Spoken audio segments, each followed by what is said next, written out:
Hello and welcome to Non-Stop Wrestling Chat. My name's Barry and today we're going to go over NXT Portland. What a fucking show that was. Was one of the top shows that I've seen so far this year, not of all time, from NXT. Loving it. I love NXT. It's one of my best WWE products. Again, I'm just hopefully that the WWE's writing shitstorm team don't infiltrate NXT because they can see they can make more money over on that side from an older demographic and stuff like that. I just always hope that doesn't happen. Overall, guys, sorry for being a little bit away. Just the Royal Rumble, then this. I've been busy with work. I was looking at doing a weekly kind of roundup show on a Sunday, and that would be for the AEW, WWE, Raw, SmackDown, everything that's happened in wrestling that week. So hopefully we'll get that up and running for March. And yeah, so that's a little bit of news about what's happening here, how I enjoyed the show, and we're just going to get into it. So the first match that we had was the NXT North American title match against Keith Lee and Dominic. Because I don't know how to pronounce his last name, he's just referred to as Dominic. Keith Lee got the win here, which is great. He's one of my top guys just at the moment. I really love watching these matches. But this match pulled it right out of the bag. It was a really great match. It was the crowd was mega into it, especially for an opening match. We were mega into it, mega ready for it to go. And I'm probably going to go back and watch the pay-per-view after this again, especially for this match and a couple of other ones that are upcoming. We had a lot of crazy near falls. Obviously we had high spots, athleticism and everything from both guys. It was really good. Yeah, overall this was a really good match. I gave it a 4 out of 5 stars. Mostly it was going to be a 3.5, but I gave it a 4 because the crowd was mega into it. And also those high spots are dangerous and they look great, and I love seeing the bigger guys do what the cruiserweight guys can do, just letting the people know that they can hang in there with them. Then we'll move on to the next match, which was a street fight between Dakota Kai and Tegan Nox.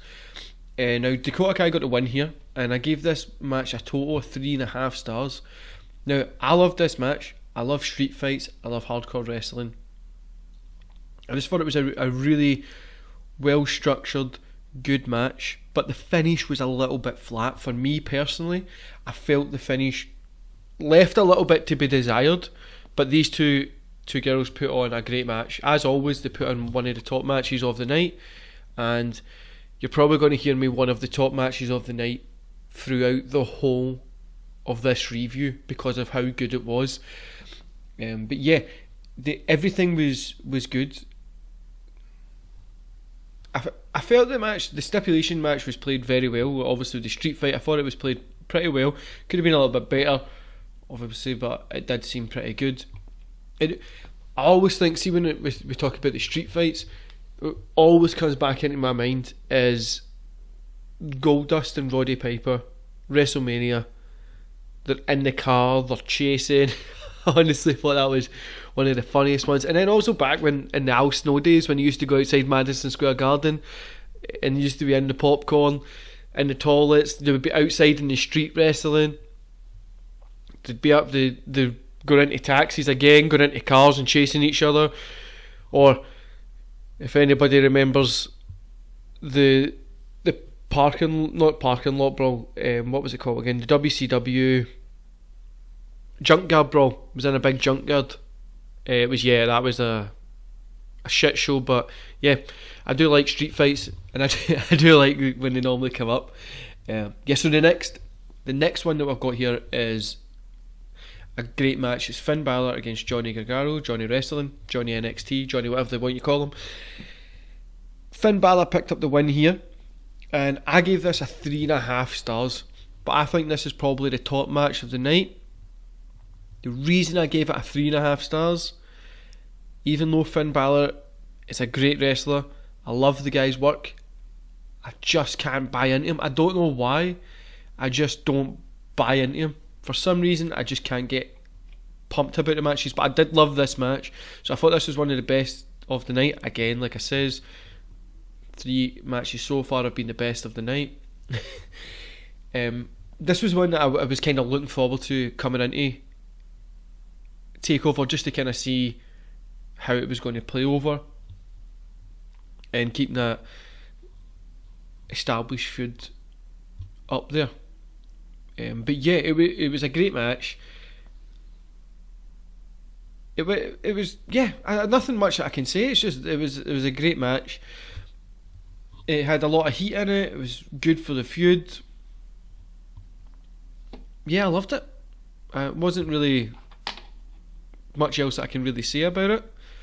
So moving on to the next match was the NXT Women's title, and that was against Rhea Ripley and Bianca Belair.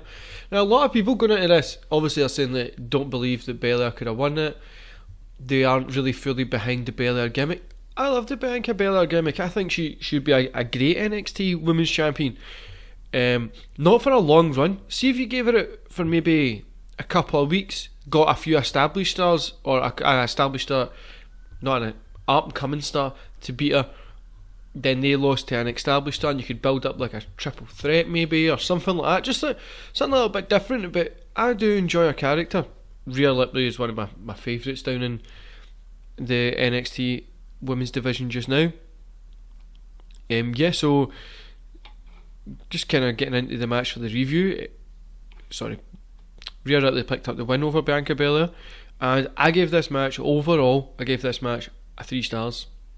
Yeah, so I gave this match a 3 stars. I thought these two did have a difficult position, coming off of 3 red hot matches. The crowd seemed to be a little bit cold at the start, and it's mostly, I put that down to the people not buying into Bianca Belair being in a position where she can kind of take that championship from Rhea Ripley. But obviously you don't think she's going to be able to take it from her because she's one of the top women stars down there, but I feel she's got that in the future coming. But giving credit to both women in this match, they put on a hell of a match. It was very good. Like I said, I gave it 3 stars because a lot of people weren't buying into Bianca winning, as a lot of people knew, well, they thought that was going to happen. But yeah, I thought it was a great match, and again, just keeping a great lineup for the night as always.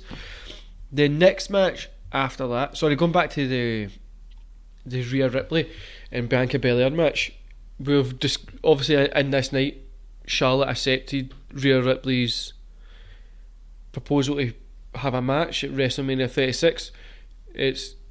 I would say it's kind of confirmed, not confirmed, if that makes sense. But I think that would be a great match between those two, and especially as well with Becky Lynch and the kind of NXT women getting their kind of up there. I think that's a really good area to be in, giving those NXT women the place that they should have, because they're insane in their workhorses. Yeah, so moving on, it's NXT Tag Team title match. The Broserweights, defeated the Undisputed Era. I love Matt Riddle. I love when he kicks off his flip-flops going into the ring. I just think this guy, I've loved him since back in his UFC days, since his young MMA career. I just love this guy's work, and I just enjoy his character. So I gave this a 4 out of 5 stars. Again, probably a little bit my biased for loving Matt Riddle, but it was really good. It was really good. The Undisputed Era delivered again on TakeOver, which is who thought they weren't going to put on a great match, and it was just throughout this match, it was like the Undisputed Era made it. It always seemed like the Bruiserweights were just about to get bet, were just about to not make it, not win, and it was the storytelling in this match was really good throughout the match, and it led into that last part of the match being really hot and kind of just being like a classic tag team wrestling. And it was just a great piece of business in that ring. All 4 guys delivered, and I loved this match. I think this was this would probably be my top match of the whole night. But yeah, this was one of my top matches. Then moving on, we had NXT title match. Adam Cole against Ciampa. I know that's not how you say his name. I'm terrible at pronouncing names. So you'll probably get to the bottom of this through listening to this podcast. If you watch wrestling and if you know somebody's got a name and you tell me their name that's spelt weird, I will never remember their name. I'm terrible at remembering people's names, and you'll get this via the podcast. You'll hear me a lot say, "What's that guy called? This guy, this lady, this person." The thingy. It happens all the time. My partner's just learned to deal with it, and my kids are getting used to getting called just Clicky and Clocky. But yeah, I'm terrible at remembering names. But yeah, the NXT title match, I gave this a 3 stars. Now, I don't feel the crowd was into this as much. Sorry guys, there are some technical issues. So I don't feel the crowd was into this as much, but yeah, overall it was a really great match. I gave it a 3 out of stars, 3 stars out of 5. Sorry, but I feel this match went a little bit too long at the end, and I feel that's why I kind of overbooked the finish. Felt like it was just kind of like, okay, hurry up and get this done with. But it was a great match, and it put a good finish on the night. So overall, I would say NXT TakeOver Portland 2020 was a great show. There was a lot to love in the ring, a lot to love outside the ring. New tag team champions. Charlotte accepting Rhea's challenge was really great as well. And the big heel turn the big heel turn. And yeah, overall I thought it was a really good, strong pay-per-view, and I think it was better than a lot of people expected. My final scoring overall was 4 out of 5, and I hope you enjoyed this podcast, guys. I've been up all night watching NXT, and I've got a whole day of work as well, so I'm on a ton of coffee just now, and I'm hoping that you really enjoy it. Now we're going to try and up the amount that we're getting out, like I says, and we're going to try and do a Sunday show. Every week we're going to try and do a Sunday show of what's kind of happened in wrestling, breakdowns, thoughts, feelings and stuff like that. So hopefully we kind of get that up and running by March, and it just depends on how my schedule works, but it should be fine.